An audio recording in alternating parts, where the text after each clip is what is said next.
ये तस्वीरें आप पोरका गांव में देख रहे हैं, जहां एक और तो किसान गठबंधन के प्रत्याशी गोविंद कांडा और डिप्टी सीएम दुष्यंत चौटाला का विरोध कर रहे हैं। वहीं दूसरी तरफ उनका कार्यक्रम चल रहा है। तो दूसरी तरफ आप तस्वीरों में आपको स्टेज के ऊपर कुरुक्षेत्र से सांसद नायब सिंह सैनी और जसपा के प्रदेशाध्यक्ष निशान सिंह और डिप्टी सीएम दुष्यंत चौटाला दिखाई देंगे। वहीं गोविंद कांडा भी अपना चुनाव प्रचार कर रहे हैं। उसके साथ साथ दूसरी तरफ है आपको सीआरपीएफ, बीएसएफ और एफआईसी फोर्स के जवान उनकी सुरक्षा में मुस्तैद नजर आएंगे और एक तरफ किसान काले झंडे लेकर उनका विरोध कर रहे हैं। तो इसी तस्वीरें आप पोरका गांव से देख रहे हैं। पोरका मतदाताओं की दृष्टि से भी एक बड़ा गांव है और जहां पर गठबंधन के प्रत्याशी के साथ साथ भाजपा और जसपा के नेताओं को विरोध का सामना करना पड़ रहा है। तो एक तरफ ये कार्यक्रम चल रहा है, वहीं दूसरी ओर किसान काले झंडे दिखाकर उनका विरोध कर रहे हैं। आपके बीच में हमारे बड़े भाई सांसद मैं सही से निवेदन करूंगा कि वाय और हमारा महाराष्ट्र कांग्रेस गठबंधन सरकार समाधान किया।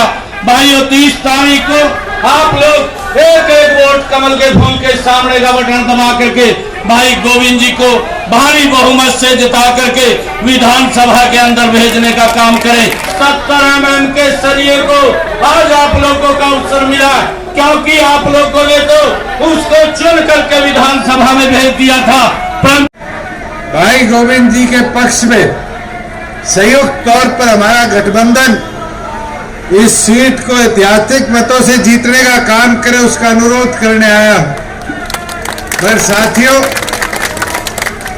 एक चीज समझने की भी है, जब हम संयुक्त तौर पर जीतने की बात करते हैं तो जिम्मेवारी एक एक साथी की बनती है कि अगले 100 घंटे जो इस प्रचार के बचे हैं, पोलिंग तक के, दिन रात एक कर कर अपना एक एक वोट कमल का बटन दबाकर गोविंद जी के पक्ष में डालकर इस गठबंधन को और मजबूती देने का काम करें। साथियों, 2 साल आपकी सरकार को प्रदेश में बने होंगे और 2 साल के अंदर चाहे वो ग्रामीण अंचल के विकास की बात हो, किसान की उन्नति की बात हो, गरीब की उन्नति की बात हो, निरंतर आपकी सरकार का प्रयास रहा है कि लगन के साथ, पूरी निष्ठा के साथ काम किया जाए। और आज उसका नतीजा है कि 3 फसलें आ गई, किसान के जीरी का, किसान की गेहूं का, किसान की सरसों का, बाजरे का, दाल का, और तो और इलाहाबाद हल्के में तो मूंगफली भी बोया करते हैं। मूंगफली का भी एमएसपी का एक एक पैसा 72 घंटे में किसान के खाते में देने का काम आपकी सरकार ने किया। साथियों, मुझे वो दिन भी याद है जब किसान के खाते में पैसा देने की बात करी थी तो लोग विरोध किया करते थे, आड़ती विरोध किया करते थे, ये कहा करते थे किसान पैसा नहीं लौटाएगा। मगर आज हरियाणा की पहल को पूरे देश ने अपनाने का काम किया। अपने साथ लगता हुआ राजस्थान है, जीरी खरीदी गई गंगानगर में, हनुमानगढ़ में, खाते में पैसा भेजा गया। और तो और उसका नतीजा देखो कि आज आपकी सरकार ने बाजरे का 3.25 लाख किसानों के खाते में 600 रुपए डीबीटी कर कर उसकी फसल से पहले उसको उसका मूल देने का काम किया है। साथियों, मैं तो इनको कहना चाहूंगा कि आज जब किसान की प्रगति और उन्नति की बात आती है तो हमारी सरकार का पहला संकल्प है कि उस किसान को प्रताड़ित ना होना पड़े। अभी मैं जब आ रहा था आपके गांव से पहले परचेज सेंटर बना पड़ा है। क्या जरूरत पड़ी? क्या किसान को रात को मंडी में सोना पड़ा? ये व्यवस्था आपकी सरकार ने बनाई कि किसान को समाचार कर कर जिस दिन बुलाया जाता है, घंटों के अंदर उसकी फसल को खरीद कर आपकी सरकार उसको पूरा उसका मूल देने का काम करती है। मैं तो साथियों आपको इतना बोलना चाहूंगा कि आज बुढ़ापा पेंशन की बात करें। मुझे याद है जब सरकार बनी लोग 5100 की बात करते थे, पर हमारी सरकार ने 300 दिनों के अंदर बुढ़ापा पेंशन को 2000 से 2500 करने का काम किया। और ये रुका नहीं है, जैसे जैसे आगे आपकी सरकार कदम बढ़ा रही है, वैसे वैसे बुढ़ापा पेंशन दिन प्रतिदिन बढ़ते भी जाएगी। साथियों, आज हम बात करते हैं सड़कों की। अपने इस इलाके के अंदर पिछले वर्षों में जहां हमें सड़कों का विकास बड़ा लिमिटेड दिखा, आज पूरे हरियाणा प्रदेश के अंदर 2500 किलोमीटर सड़कें तो हमने प्रधानमंत्री ग्रामीण सड़क योजना के तहत बनाने का काम करें। साथियों, लगभग 7000 किलोमीटर जो हमारे गांव की सड़कें वो मार्केटिंग बोर्ड से रिपेयर करवाने का काम किया कि किसान को उसकी मंडी की आहत पूरी तरह सुनिश्चित करी जाए। और तो और बहुत से लोग ये प्रचार करते हैं कि इनने तो धोखा कर दिया, दगा कर दिया।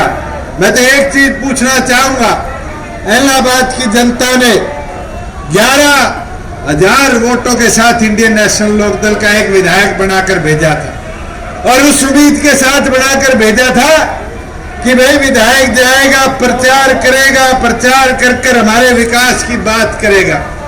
2 साल तो मैं विधानसभा में रहा, 9 महीने पहले इस्तीफा दिया था।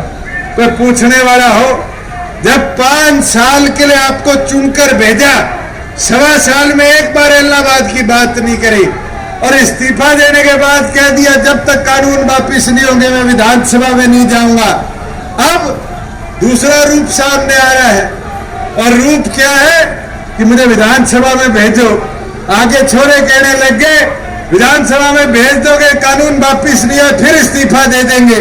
क्या विधानसभा के लिए इलाहाबाद की जनता इस्तीफा खेलना चाहती है? यह मौका आपके पास है, इस सरकार को मजबूत बनाओ, गोविंद जी को कमल का बटन दबाकर जिताने का काम करो।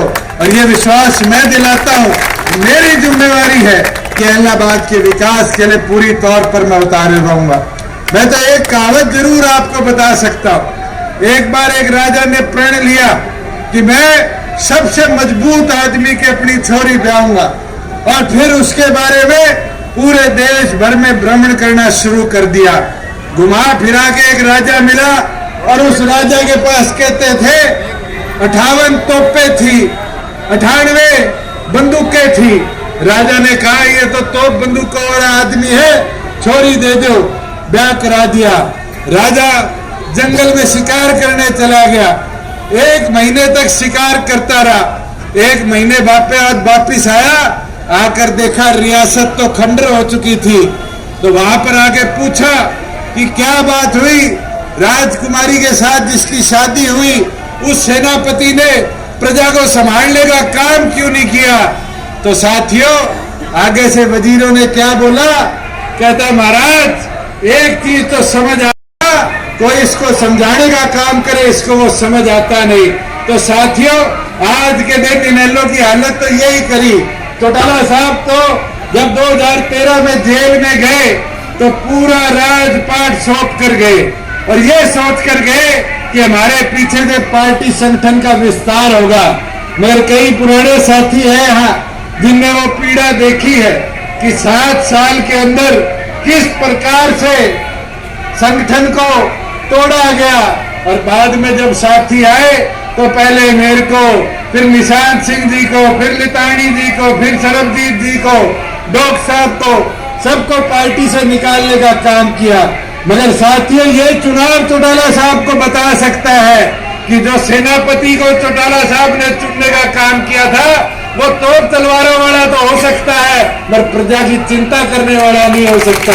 साथियों, आज बताना पड़ेगा आपको वोट की ताकत से चौटाला साहब को कि आपने जिस सेनापति को चुनने का काम किया था उसने किसी की सुनी नहीं और कोई सलाह देने का काम किया, उस सलाह को लेकर नहीं अपनी मन मर्जी से संगठन को बर्बाद किया।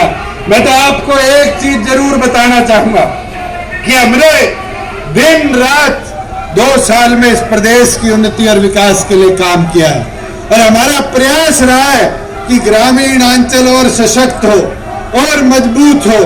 और अगर आप चाहते हो कि इलाहाबाद का आधा इलाका जो स्वयं प्रभावित है वहां खेती लायक व्यवस्था बनाई जाए, आधे गांव जहां पानी की किल्लत है वहां पानी पूरी मात्रा में पहुंचाया जाए, तो आपको अपना एक कीमती वोट पूरी मेहनत और लगन के साथ गोविंद जी को देकर उनको विधानसभा में चुनकर अपना नुमाइंदा बनाना पड़ेगा। चुनकर गोविंद जी को भेजो, जिम्मेवारी मेरी है साथियों। विधानसभा के माध्यम से भी आपके कामों को करवाने का काम मैं करूंगा। ये सोच लियो गोविंद जी को चुनाव को नहीं, वो चुनाव मेरो है और थे दुष्यंत बन गई चुनाव में लड़ना है। मैं तो यही चीज बोलना आयो कि अब थारी जिम्मेवारी है कि आज सारा मैदान में उतर जाओ, पूरी मेहनत लग दो। लोग तो विरोध करता रहेगा, लोगों की तो आदत होगी है, एक साल तो मैंने देखने तो होगी।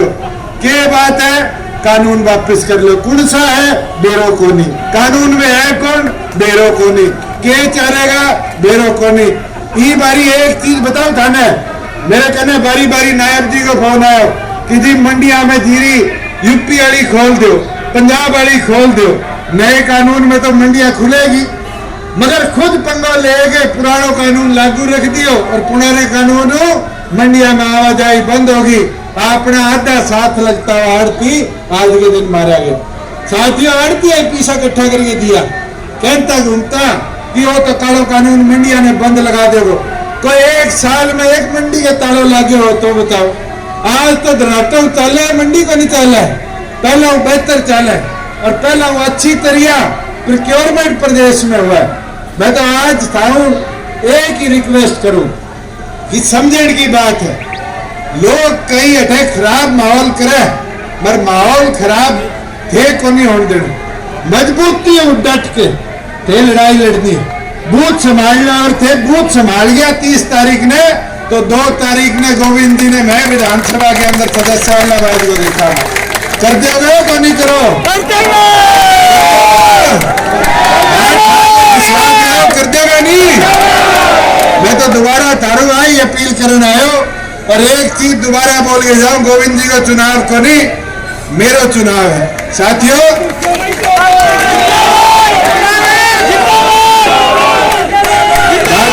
मोर्चो बता दो, डांट लियोगा तो सारे विश्वास पर अब छोड़ के बोड़ के न जाओ कि थे सारा मिल गए ये जिम्मेवारी न संभालो। और मैं मेरी ताइए बड्डी में पूछ लो, संभालोगी नहीं? थे संभालोगी नहीं मोर्चो? देख लो गीत गाना शुरू कर दो, गांव में जीत गा और बेरो चाल दो चाहिए एनएलओ ने कांग्रेस ने कि अब सारी टीम पूरे जोर शोर मैदान में उतर गई है। मैं तो यही अपील करे तारे बीच आयो, सारा जान पर जो मान सम्मान दियो, जो आशीर्वाद दियो, भी खातर थारो सारों का आभार प्रकट करो। कृष्ण कंबोज जी, ओम प्रकाश जी, सारी टीम यहाँ है, मैं इनका भी आभार प्रकट करता हूँ कि इन्हें छोटे से नोटिस पर आप सबको इतनी भारी मात्रा में एकत्रित करने का काम किया। आप सबका बहुत बहुत धन्यवाद।